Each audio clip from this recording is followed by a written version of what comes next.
ಇನ್ನು ಚೆನ್ನೈಯಲ್ಲಿ ಜಲ್ಲಿಕಟ್ಟಿಗಾಗಿ ನಡೆದ ಬೀಚ್ ಆಂದೋಲನ ಇದೀಗ ದೇಶದ ಇತರೆ ರಾಜ್ಯಗಳ ಚಳವಳಿಗೆ ಸ್ಫೂರ್ತಿ ನೀಡಿದೆ. ಅದೇ ಮಾದರಿಯಲ್ಲಿ ಸಾಮಾಜಿಕ ಜಾಲತಾಣಗಳನ್ನು ಬಳಸಿಕೊಂಡು ಶಾಂತಿ ಹೋರಾಟಕ್ಕೆ ಇದೀಗ ಆಂಧ್ರ ಕೂಡ ಸಜ್ಜಾಗಿದೆ. ಆಂಧ್ರಕ್ಕೆ ವಿಶೇಷ ರಾಜ್ಯ ಸ್ಥಾನಮಾನ ನೀಡುವಂತೆ ಒತ್ತಾಯಿಸಿ ಪ್ರತಿಭಟನೆ ನಡೆಸಲು ತೆಲುಗುನಾಡು ಸಜ್ಜಾಗಿದೆ.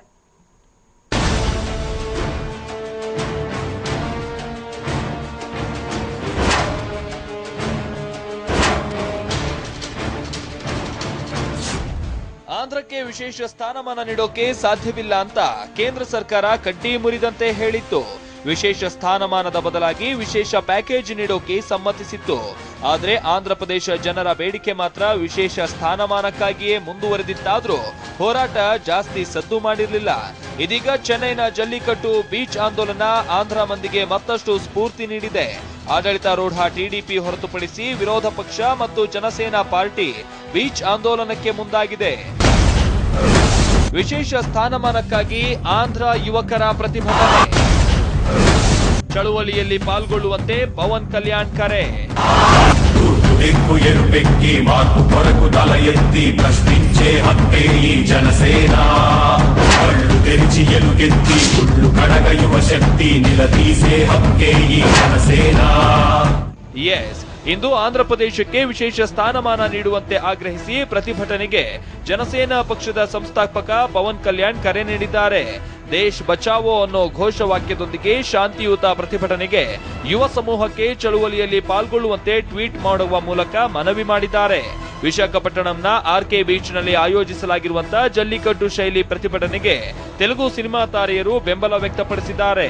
ಇದೇ ಸಂದರ್ಭದಲ್ಲಿ ಶಾಂತಿಯುತ ಪ್ರತಿಭಟನೆಯಲ್ಲಿ ತಾವು ಕೂಡ ಪಾಲ್ಗೊಳ್ತೀವಿ ಅನ್ನೋ ಮೂಲಕ ಪ್ರತಿಭಟನೆಗೆ ವಿರೋಧ ಪಕ್ಷದ ನಾಯಕ ವೈಎಸ್ ಜಗನ್ಮೋಹನ್ ರೆಡ್ಡಿ ಬೆಂಬಲ ನೀಡಿದ್ದಾರೆ. చంద్రబాబు నాయుడు గారికి గట్టిగా మరొకసారి డిమాండ్ చేస్తా ఉన్నాం. ಚಂದ್ರಬಾಬು ನಾಯ್ಡು ಅವರಿಗೆ ಪ್ರತಿಭಟನೆ ಶಾಂತಿಯುತವಾಗಿ ನಡೆಯುವಂತೆ ನೋಡಿಕೊಳ್ಳಿ ಅಂತ ಮತ್ತೊಮ್ಮೆ ಆಗ್ರಹಿಸುತ್ತಿದ್ದೇವೆ. ಅಲ್ಲದೆ ವಿಶಾಖಪಟ್ಟಣಂನಲ್ಲಿ ನಡೆಯೋ ಕ್ಯಾಂಡಲ್ ಲೈಟ್ ಪ್ರತಿಭಟನೆಯಲ್ಲಿ ನಾನು ಭಾಗವಹಿಸುತ್ತೇನೆ. ಅರೆಸ್ಟ್ ಮಾಡ್ತೀನಿ ಅಂತ ಹೇಳಿದ್ರೆ ಅದು ನಿಮಗೆ ಬಿಟ್ಟಿದ್ದು. అరెస్ట్ చేస్తాము, ఇంకొకటి చేస్తాము అని అంటే మీ ఇష్టానికే విడిచిపెడుతున్నాను. ಇನ್ನು ಕಾಂಗ್ರೆಸ್ ಪಕ್ಷ ಕೂಡ ಈ ರ್ಯಾಲಿಯಲ್ಲಿ ಪಾಲ್ಗೊಳ್ಳೋಕೆ ನಿರ್ಧರಿಸಿದೆ. ಪಕ್ಷಾತೀತವಾಗಿ ಎಲ್ಲರೂ ತಮ್ಮ ಜನರ ಹಕ್ಕಿಗಾಗಿ ಹೋರಾಡೋಕೆ ಸಜ್ಜಾಗಿದ್ದಾರೆ. ಪ್ರತಿಭಟನೆಯಲ್ಲಿ ಯಾವುದೇ ಪಕ್ಷದ ಧ್ವಜ ಮತ್ತು ಬ್ಯಾನರ್ಗಳನ್ನ ಪ್ರದರ್ಶಿಸಬಾರದು ಅಂತ ಕಡ್ಡಿ ಮುರಿದಂತೆ ಹೇಳಿದೆ. ಆದರೆ ರಾಜ್ಯ ಸರ್ಕಾರ ಮಾತ್ರ ಈ ಆಂದೋಲನದಲ್ಲಿ ಪಾಲ್ಗೊಳ್ಳದಿರುವಂತೆ ಯುವ ಜನರಿಗೆ ಮನವಿ ಮಾಡಿದೆ. ಪೊಲೀಸ್ ಇಲಾಖೆಯು ಈ ಕಾರ್ಯಕ್ರಮಕ್ಕೆ ಅನುಮತಿ ನೀಡಿಲ್ಲ.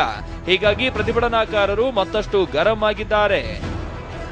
ಸ್ಪೆಷಲ್ ಕ್ಯಾಟಗರಿ ಸ್ಟಾಟಸ್ ಕಾవాలి అని ಯುವತಂತ್ರ ರೋಡ್లోకి వస్తా ఉన్నారు. ವಿಶೇಷ ಸ್ಥಾನಮಾನಕ್ಕಾಗಿ ಆಗ್ರಹಿಸಿ ಯುವಜನತೆ ಇವತ್ತು ಹೋರಾಟಕ್ಕೆ ಮುಂದೆ ಬರ್ತಿದ್ದಾರೆ.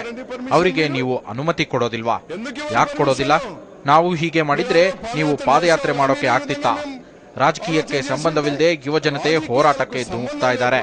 యువత వాళ్ళ హక్కు కోసం ಪ್ರತ್ಯೇಕ ಹೋರಾಟతో పాటు నాకు ಪರಿಶ್ರಮలకు వస్తుంది. ಇನ್ನು ಆಂಧ್ರಪ್ರದೇಶದಲ್ಲಿ ನಡೆಯುವಂತಹ ಹೋರಾಟವನ್ನ ತೆಲಂಗಾಣ ಕೂಡ ಬೆಂಬಲಿಸಿದೆ. ನಿಜಾಮಾಬಾದ್ ಸಂಸದೆ ಕೆಟಿ ಕವಿತಾ ವಿಶೇಷ ಸ್ಥಾನಮಾನಕ್ಕೆ ತೆಲಂಗಾಣ ಸರ್ಕಾರ ಬೆಂಬಲಿಸಲಿದೆ ಅಂತ ಹೇಳಿದ್ದಾರೆ. ಒಟ್ಟಾರೆ ಆಂಧ್ರಪ್ರದೇಶ ಜನರ ಈ ಪ್ರತಿಭಟನೆ ಆಡಳಿತಾರೂಢ ಟಿಡಿಪಿಗೆ ಬಿಸಿ ತುಪ್ಪವಾಗಿ ಪರಿಣಮಿಸಿದೆ. ರೆಹಮತ್, ಟಿವಿ9 ಹೈದರಾಬಾದ್.